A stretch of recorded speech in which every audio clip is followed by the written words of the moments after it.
Salah.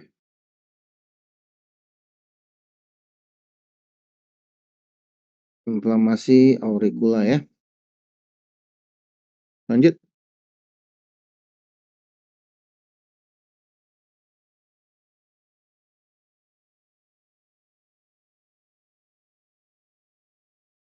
Ya.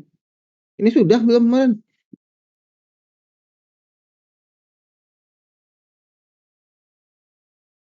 Sudah kan?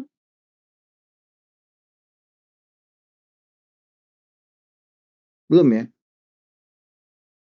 Belum ya? Belum, dokter. Belum, Ya. dokter. Inflamasi auricula ya, dia jadi ada pseudokista dan perikondritis. Jadi belum. Nah, pseudokista itu pembengkakan kistik di antara lapisan perikondrium dan tulang rawan telinga. Jadi tulang rawan dan lapisan perikondrium ya.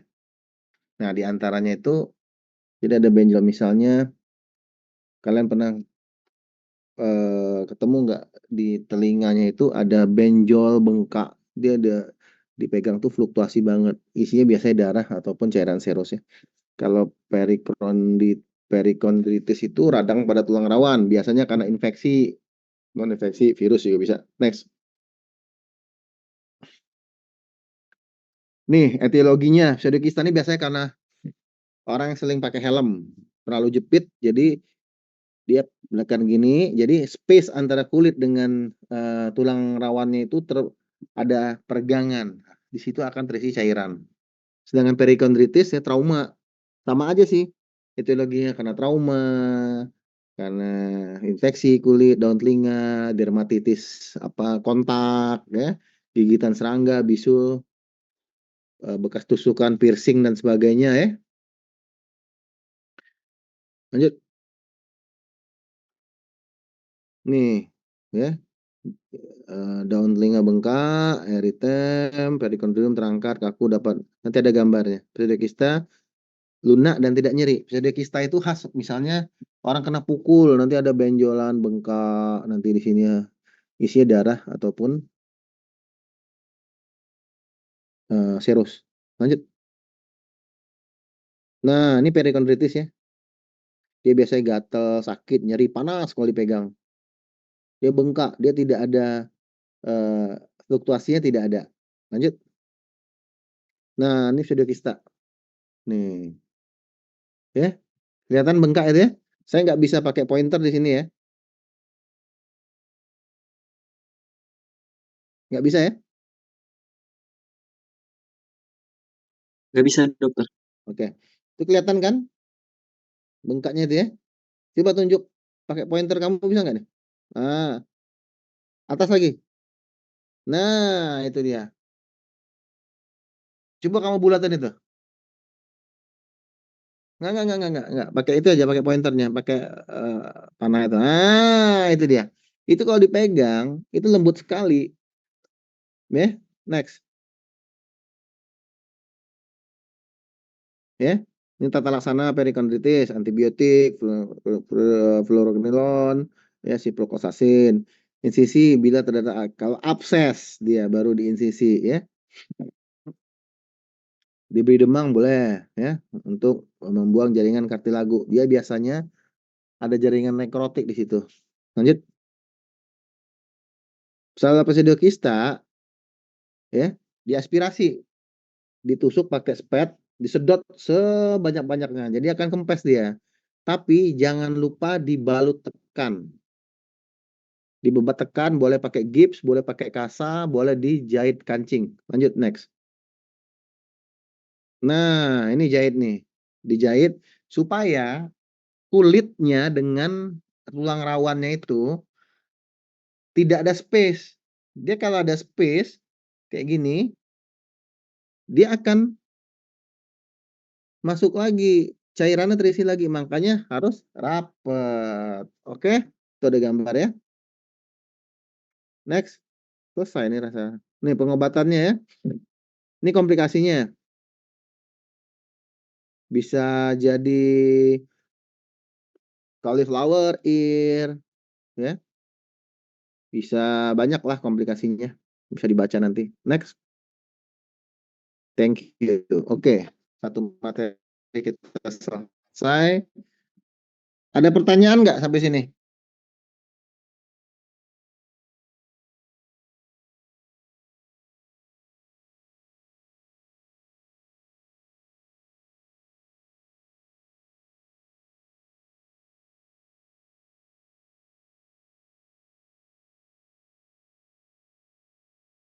Ada pertanyaan nggak? Kalau nggak ada,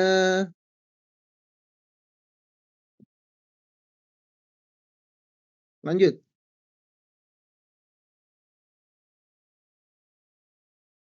Buka aja apa aja materinya. Fistula, lanjut. Ya, buka. Nah, fistula paradikula. Ini anatomi ya, sudah tahu semua ya. Bisa di kalian pelajarin, kalian lihat ya. Lanjut. Nah, ini dia. Coba panahnya dilingkarin itu. Ini absesnya. Ini absesnya. Dan itu fistulanya. Tunjukin fistulanya yang kecil. Naik, naik, naik, naik, naik. Kanan sedikit. Ada lubang kecil itu. Ah, itu tuh. Nah, nah, nah, nah, nah. Tadi, tadi, tadi. Ah, itu kanan. Kanan sedikit aja 1-2 mili. Oke. Itu lubang kecilnya ya. Jadi lubang kecilnya itu fistula. Dia kalau fistula preauricula, kan preauricula di mana? Depan ya. Nah, dia terinfeksi. Jadi terbentuklah abses di sini. Jadi ini kalau diterusin dari lubang ke absesnya, itu akan membentuk akar, seperti akar. Jadi absesnya di depan ya. Dia kelainan herediter yang bersifat dominan karena kegagalan dari penggabungan tuberkel ke-1 dan tuberkel kedua. Next. Ini bisa kalian baca ya. Ini patofisiologinya karena dari embrio itu sudah kegagalan dari pembentukan dari eh, penutupan hilux office atau tonjolan ya. Lanjut. Jarang menimbulkan gejala. Gejala terjadi apabila terinfeksi fistula. Jadi namanya fistula preauricula terinfeksi ya. Lanjut. Penyakit fisik tadi yang bengkak tadi dipegang. Itu ada fluktuasi dan nyeri ya. Palpasi nyeri tekan, penunjang pakai methylene blue. Yang lubang fistul tadi itu dimasukin disemprot methylene blue ya. Atau juga dengan fistulografi zat kontras ke dalam fistula langsung di ronsen ya. Lanjut. Jika fistula tidak terinfeksi, tidak ada terapi apa-apa. Tapi kalau ada terinfeksi, dikasih antibiotik.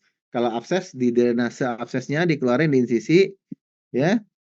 Dan operasi bila takut terjadi eh, kekambuhan yang berulang ya. Jadi namanya fistulektomi. Lanjut. Dah, selesai. Next.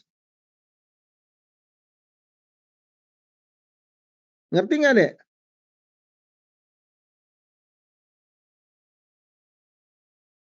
Ngerti nggak? Ada pertanyaan nggak batas ini?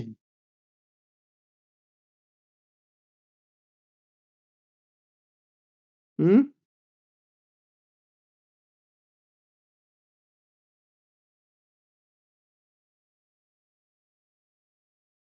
Ada pertanyaan kah?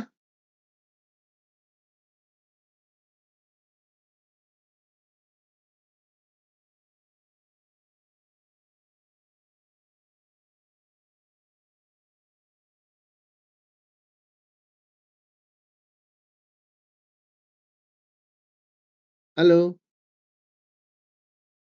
Pak Ketua. Ada pertanyaan kah, Pak Ketua? Mungkin belum ada, dokter. Oke, kalau belum ada nggak apa-apa. Lanjut, yuk.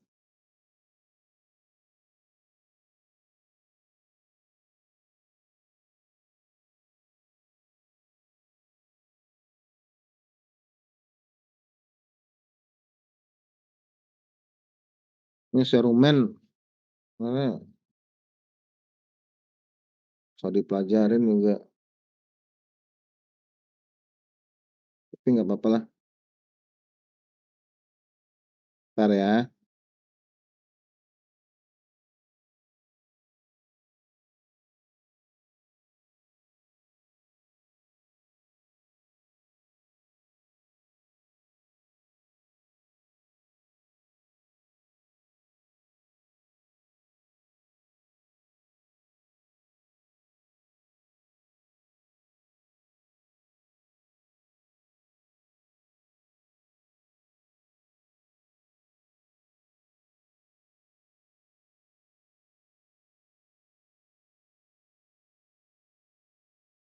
Serumen, lanjut. Next, serumen adalah hasil produksi kelenjar sebasea ya. Kelenjar seruminosa epitel kulit yang terlepas partikel debu yang terdapat pada bagian kartilago pada liang telinga. Itu dia. Karena telinga kita ini memproduksi serumen terus karena ada kelenjar sebasea yang menghasilkan serumen. Nah, fungsi serumennya ada, dia untuk mencegah serangga jangan masuk sebenarnya. Itu Allah menciptakan, itu ada gunanya. Makanya serumen itu sebenarnya nggak perlu pakai cotton bud, nggak perlu dibersih-bersihin. Nanti dia akan auto membersihin sendiri. Seperti saat kita ngunyah, saat kita berbicara, nguap, itu akan lepas sendiri. Kalau kita masukin cotton bud, dia akan tertumpuk ke dalam. Makanya susah mengeluarkannya. Di sini ada yang pernah berobat sama saya nggak? Masalah serumen. Hmm? Ada nggak?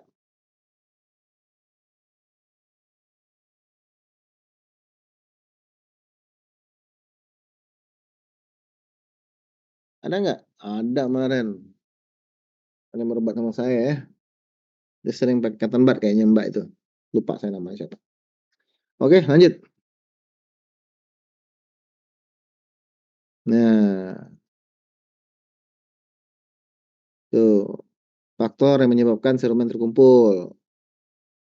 Terjadi sumbatan, liang telinga yang menyempit, produksi serumen yang banyak dan kental. Lanjut.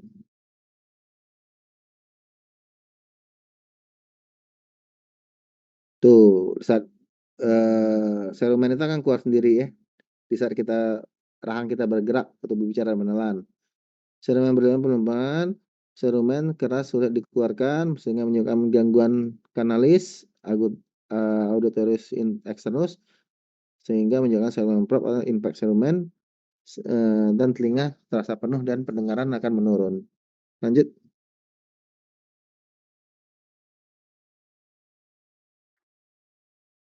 Ini ciri-cirinya sudah tahu lah ya serumen itu gimana ya, telinga penuh. Lanjut.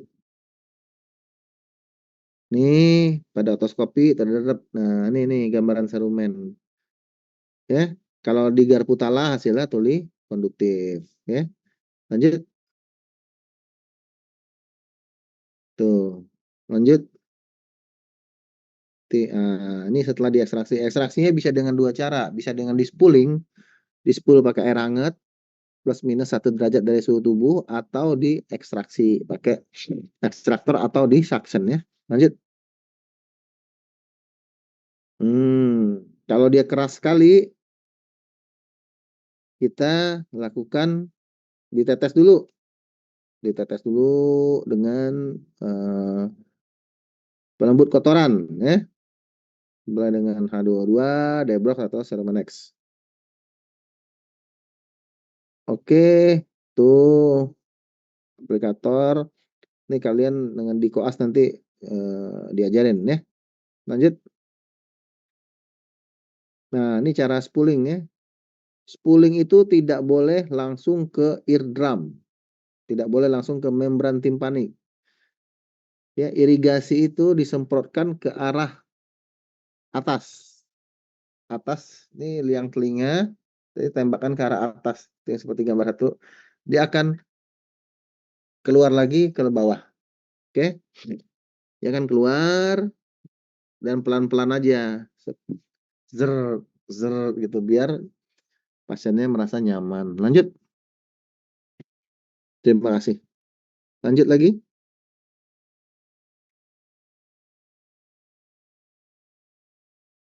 Habis.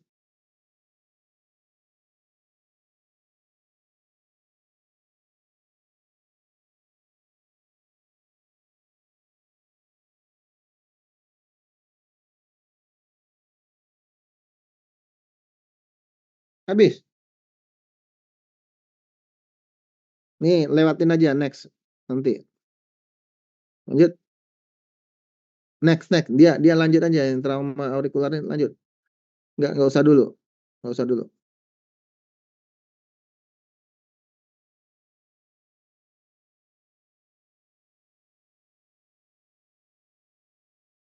Ini biar kita entar.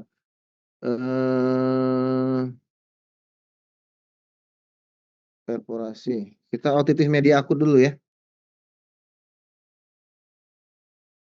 Banyak ini bahannya. Nanti waktu libur kalian terganggu nih. Mungkin ada yang mau pergi ya. Lanjut.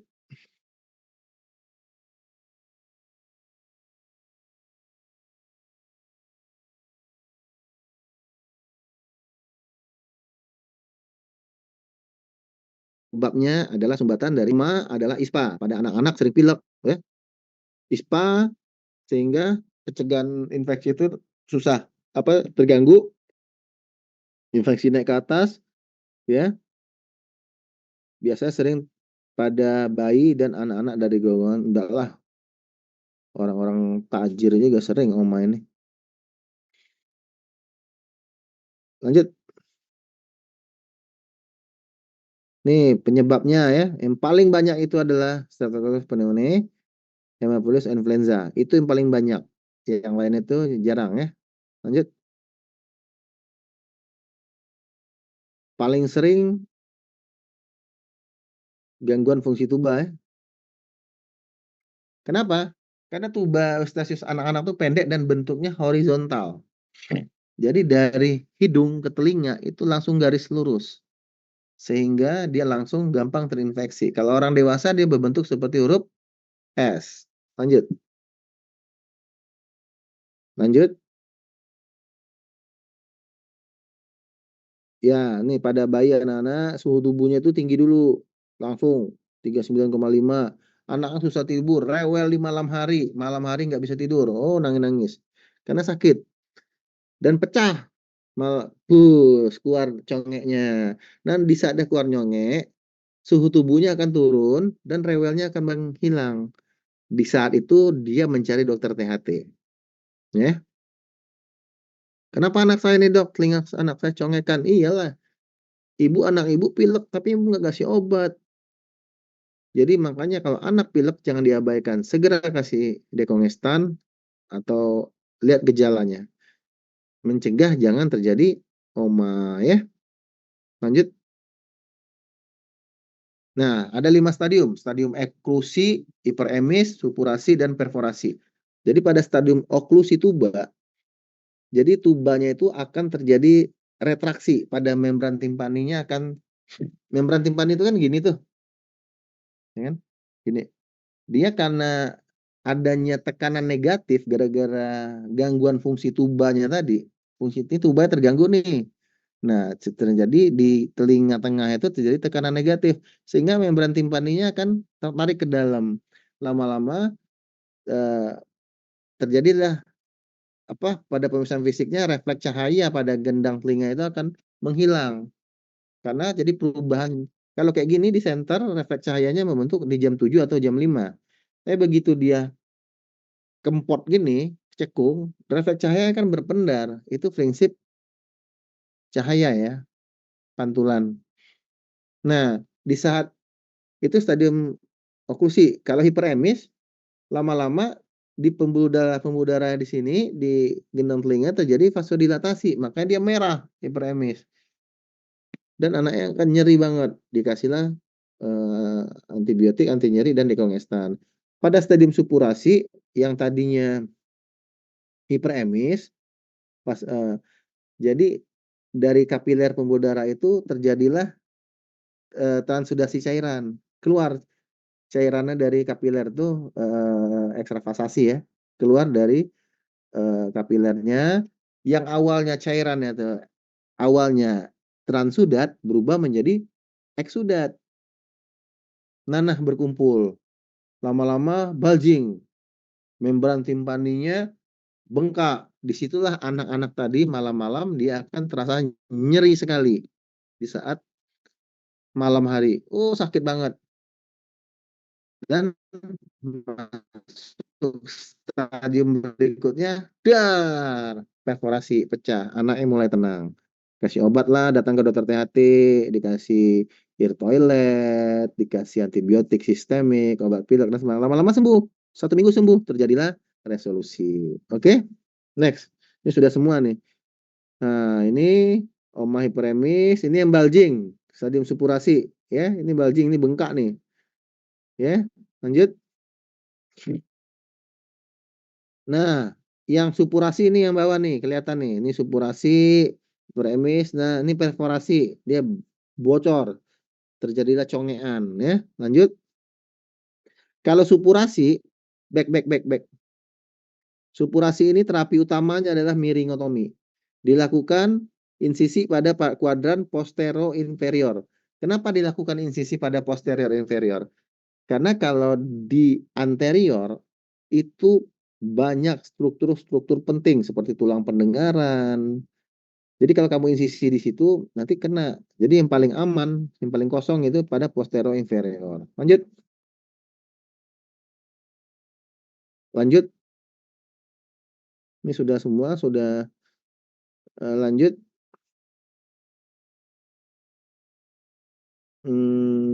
Lanjut, sudah semua, sudah jelas tadi saya jelaskan. Terapinya tergantung stadium ya. Lanjut,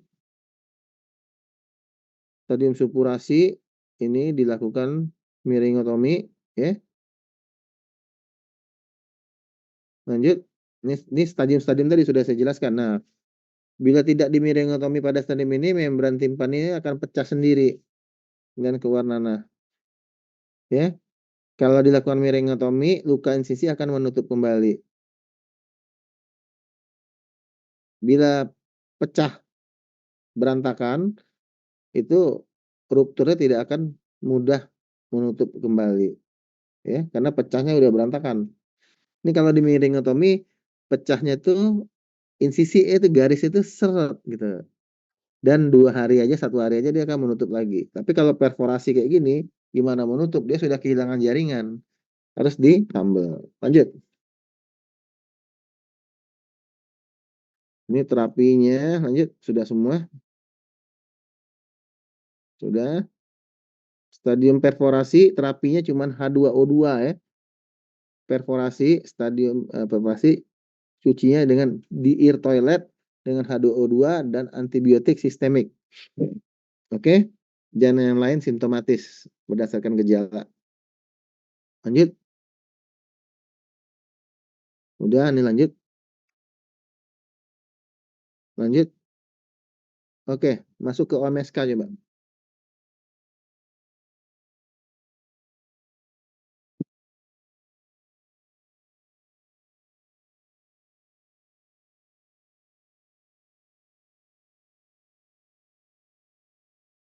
OMSK.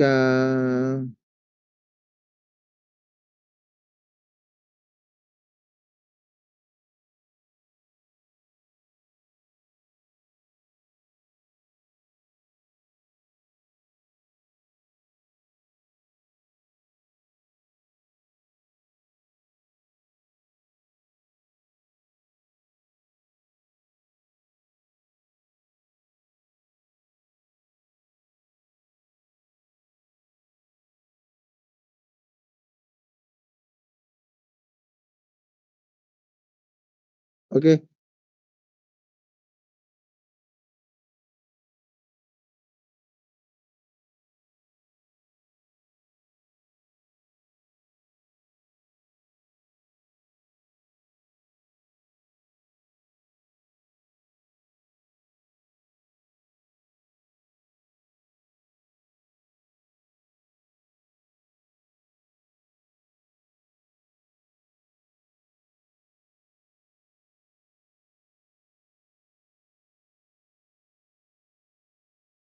Lanjut, next.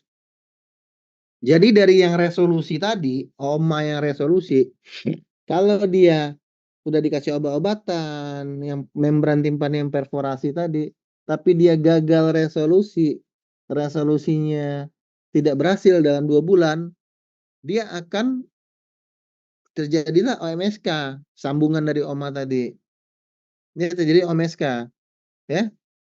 Infeksi kronis liang telinga dengan ditandai dengan perforasi membran timpani yang sekretnya keluar dari liang telinga terus menerus atau hilang timbul, ya. Yang lebih dari 2 bulan. Yang resolusi tadi lebih dari 2 bulan gagal resolusi terjadi OMSK. Lanjut.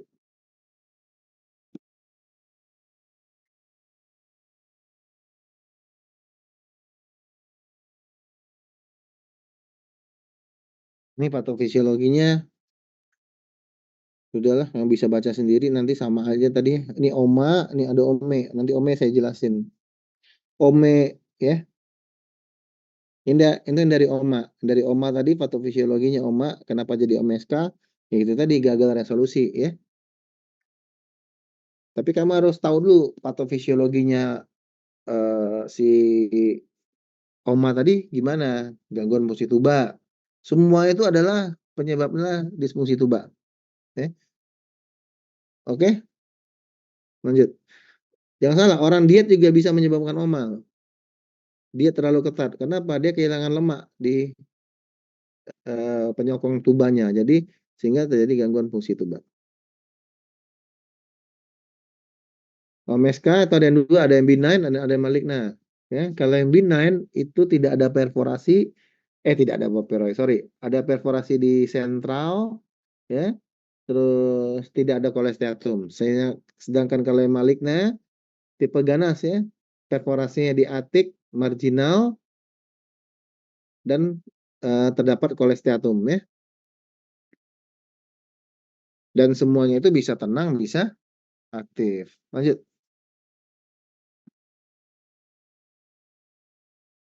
Ini otore, ya, kalau nih perbedaannya bisa kamu baca, ya.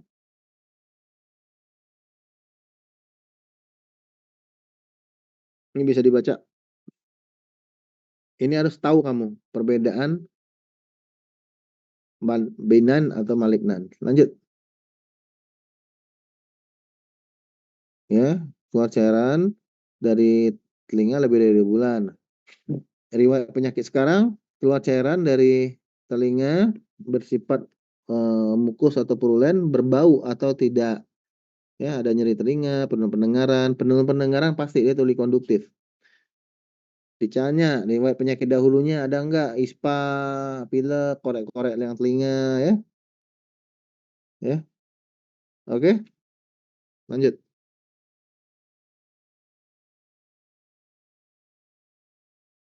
Ya. Ini kalau pemeriksaan fisik yang kalian bisa baca nanti, ya. Anotia, daun telinganya di mana? Ini infeksi, ya. Oke, lanjut. Yang penting tuh sekret ada atau tidak. Ini pada membran timpani. Jadi kalau periksa membran gendang telinga itu, lihat membran timpaninya. Refleks cahayanya ada atau enggak. Ada perforasi ada atau enggak. Ada sekret ada atau enggak. Kalau dia intak, refleks cahayanya ada, ya, ada normal. Tapi kalau refleks cahayanya berpendar, hilang, itu namanya OMA tadi. Balik ke OMA, eh, oklusi tuba, ya. Kalau ada perforasi, lihat perforasinya di sentral atau marginal atau etik, ya. Sekretnya gimana, ada kolesteatum atau enggak, ya. Lanjut. Kalau yang benign itu tenang, itu yang tadi perforasinya di sentral, nih sentral. Di sentral itu dia di pars apa? Pars tensa atau pars tensa atau pars flaccid.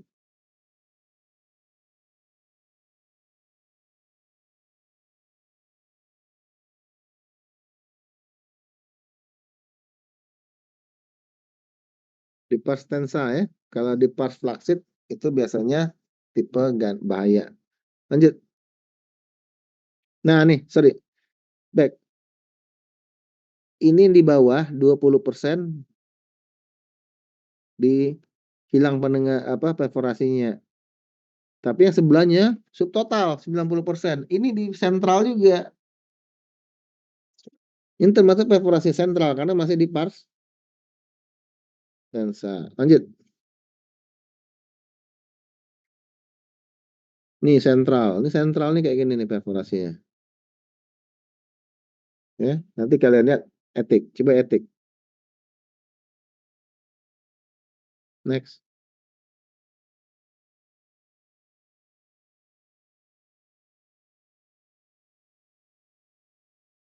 Next. Next. Nah, ini. Ya, dia sudah ini marginal sudah mengenali anulus. Anulus itu cincin dari cincin timpanik. Yang gambar kedua sudah mengenai anulus juga. Dia nampak tuh tulang-tulang itu. Yang tipe ketiga tuh tampak tuh kolesteatum. Ya. Tuh, lihat di bawahnya gambar tuh 10% marginal. Dia sudah anulusnya sudah hilang, cincin timpanikumnya.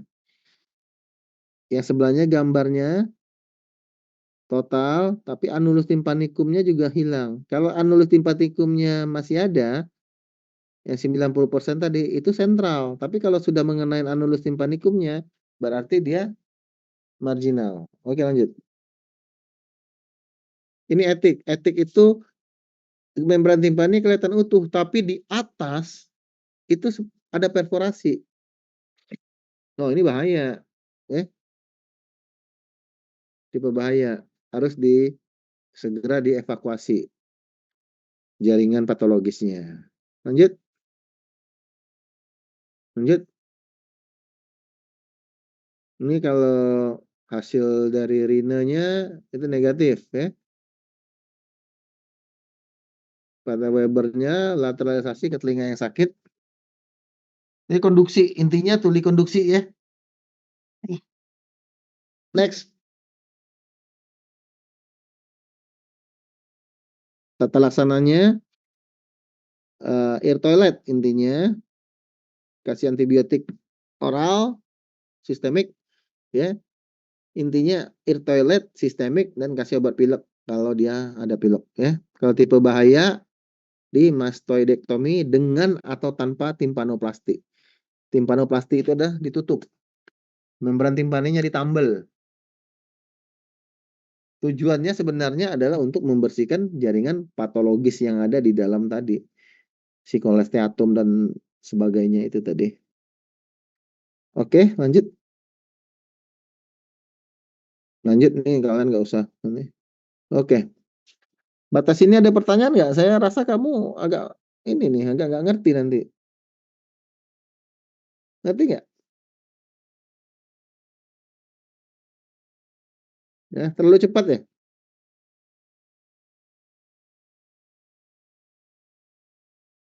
Ngasihnya bahannya kemarin dadakan. Saya udah mau berangkat itu cuti. Makanya kita kejar-kejaran nih. Ngerti nggak? Ada yang nggak ngerti nggak? Ada yang boleh bertanya? Boleh bertanya. Chief, ketua. Bertanya ketua. Mana ketua kita ini hilang? Kabur dia. Izin dokter, Ya, untuk ketuanya lagi hilang sinyal dokter. hilang sinyal dia. Hilang sinyal atau cari sarapan. Nanti cari sarapan di CFD. Bukan dokter, jadi ketuanya lagi ada di jalan, jadi sulit sinyalnya dokter. Oh, jalan mana? Ah, ketua bisa jadi. Kamu sekretarisnya? Iya dokter. Oh, yang kemarin ngambil bahan ya? Bukan dokter, kami kemarin nggak masuk. Oh, Itu sekretaris satu lagi, Dok. hmm. Ini ada siapa? Siapa ya yang berobat sama saya kemarin ya? Lupa saya. Kamu ya? Bukan? Ada tuh Mbak, i- ibu pula, mbak dengan mas berdua dia. Kayaknya dia menyamarkan identitasnya, tidak mau diketahui orang. Dia bertanyalah, mbak yang barusan ngomong nih, nah.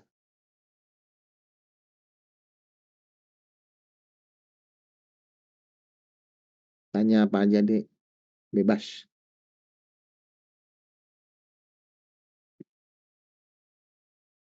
Bahan kita masih banyak ya. Selebihnya bisa belajar sendiri aja ya nanti ya. Bisa nggak belajar sendiri? Slide-nya di print, ya, di copy, terus belajar. Karena bahan THT banyak bener deh. Belum yang dari Dokter Hafiz kemarin.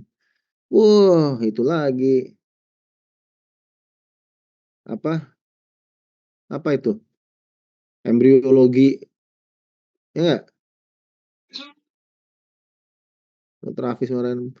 Belum yang dari Dokter Lucy. Dokter Lucy juga ngasih bahan nggak kemarin? Apalagi bahan yang ini telinga. Banyak banget deh. Kamu harus belajar. Makanya kemarin saya maunya belajarnya kita tuh tatap muka. Jadi saya bisa sambil dami-dami gitu. Apa sih sambil ngasih manekin.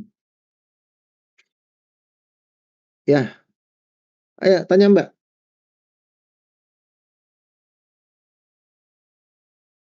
Mbak, mid apa tuh? Mid apa belakang itu? Backgroundnya. Mid Kris KPSDM apa itu, Dek? Izin dokter, jadi itu salah satu organisasi yang kami ikuti, dokter. PTBMK. Organisasi apa? Persatuan Tim Bantuan Medis Mahasiswa Kedokteran Indonesia, dokter. Oh, Dokter Onas ya ketuanya ya? Ya, sama dokter Budi, dok. Kalau Unja. Dokter Budi Justisia. Ya, dokter. Good, good.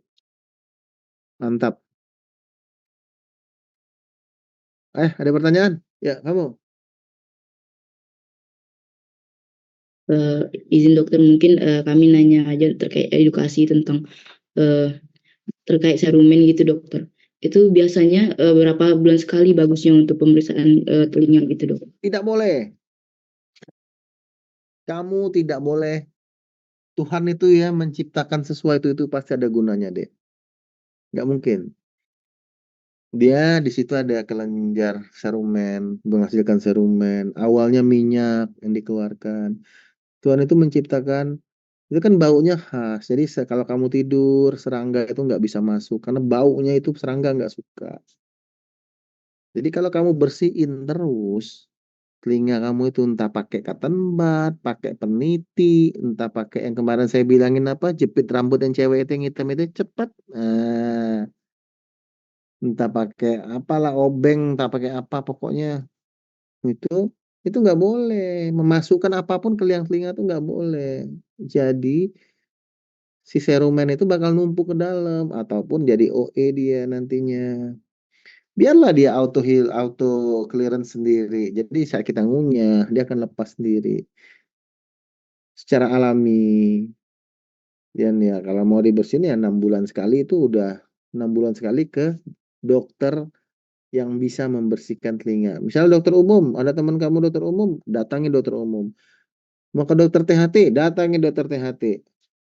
Ya kan? Kalau saya kan nggak mungkin endorse di sini ya, nggak mungkin. Oh harus ke saya berobat, nggak usah. Ya, cari dokter THT yang terdekat dengan tempat kamu tinggal. Ya, ini ketua nih nggak balik-balik lagi nih sinyal, habis pulsa dia. Udah hadir, dokter. Wah, dari mana kau? Cari sinyal tempat teman, dokter. Wih, sinyal nggak usah dicari deh. Ngapain sinyal dicari? Ini ketua nih rajin nih, saya lihat kemarin. 2 kali ke tempat saya nih, aduh. Saya lihat nih anak ini pasti rajin. Ini 10 betul. Ya, ketua. Insya Allah, dokter. Nah, tuh. Ketua fresh banget nih. Ya, ada lagi? Yang tadi ya pertanyaan belum siap. Nggak boleh. Kamu harus bersihin telinga. Itu harus ke orang yang bisa membersihkannya. Karena kalau bersihin sendiri itu jarak antara liang telinga dengan apa tragus ini muaranya sampai ke eardrum itu membran timpani itu 2,5 cm. Kalau kamu masukin cotton bud aja ujungnya sudah selesai. Habislah aset masa depan kamu. Nanti kamu pecah gendang telinganya. Nanti kamu jalan sama misal sama teman dekat sama bestie-bestinya lah gitu kan. Tiba-tiba ngalir, zer kuning gitu. Apa itu dek ingus meleleh keluar. Kan dari hidung dia keleleh dari nanti misalnya ada keluarga kamu di rumah yang hobi tiap pagi pakai cotton bud. Jangan bilang, bisa bahaya. Ya, oke. Ada pertanyaan, Pak Ketua? Ada lagi? Eh, Mbaknya masih ada pertanyaan nggak Mbaknya?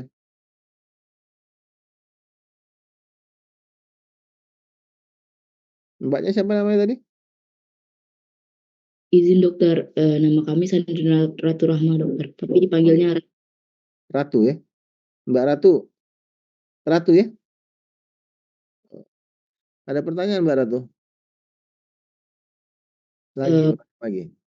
izin bertanya juga. Jadi kan ada tuh kami ketemu kayak serumennya itu keras gitu. Jadi tuh nggak dalam bentuk kelenjar lagi, udah keras gitu. Itu tuh bagaimana ya penanganannya dokter? Kamu pakai serumen hak atau kait. Jadi kamu kayak kamu kelapa. Kamu kendorin dulu di jam 12. Kait, kendorin dulu. Kendorin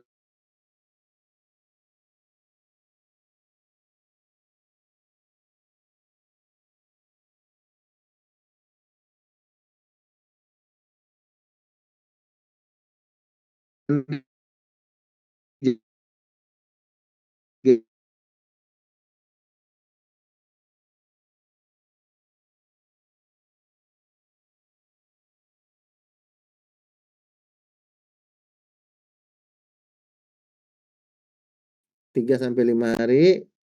Sudah tuh baru dibersihin, di spooling atau di suction. Oke? Baik, terima kasih dokter. Udahlah, cukuplah pertanyaannya. Itu cukup mewakilin itu. Next, ada bahan apa lagi, Buka?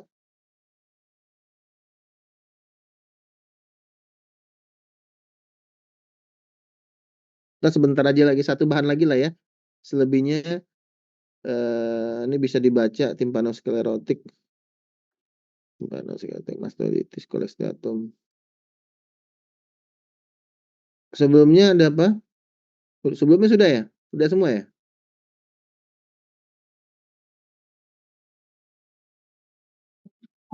Izin dokter, untuk materi dokter satu lagi tuh ada anatomi sama fisiologi THT dokter. Tapi di dalam flashdisk dokter Iya, kemarin nggak belum ada. ada.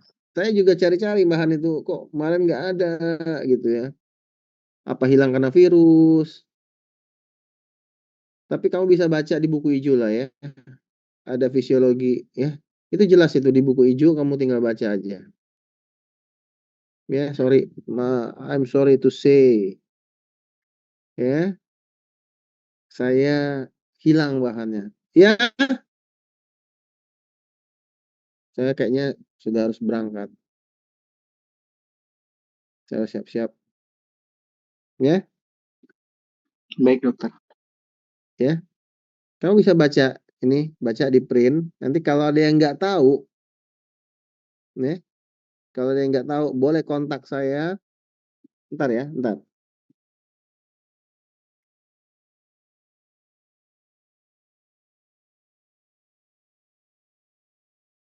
Ya, kalau ada yang nggak ngerti, boleh telepon saya, boleh ke praktek saya, boleh kemana untuk nanyain, dok ini apa dok? Boleh telepon 0813 6966 8839. Boleh di WA. Dok, saya mau nanya ini dok. Ya, oke? Sip? Baik dokter. Ya, kita tutup dulu ya. Saya mau berangkat lagi nih masalahnya. Oke, ketua tolong tutup.